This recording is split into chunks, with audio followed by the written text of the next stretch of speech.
Hi, I'm Debbie Peverill, and you're listening to the Weekly Tip from Painless Financial Training Group.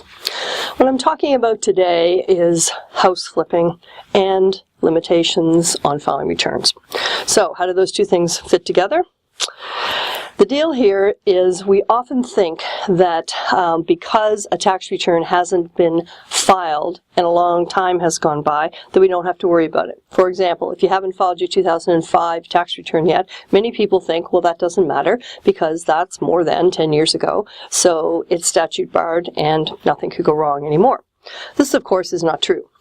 The rule around limitation periods doesn't kick in until the return is actually filed.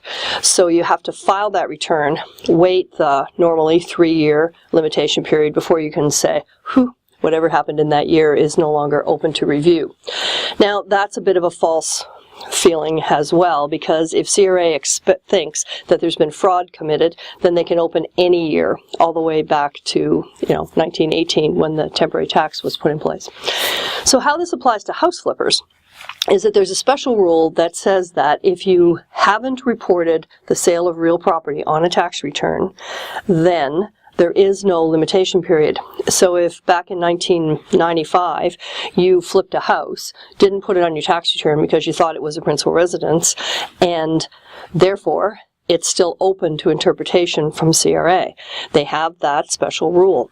So people might be feeling confident that they filed a return, the time has gone by, they don't feel they've committed fraud, so there is no issue. But that is not the case for the sale of real property. If it's not on your tax return in a year, then that year is still open for CRA to investigate.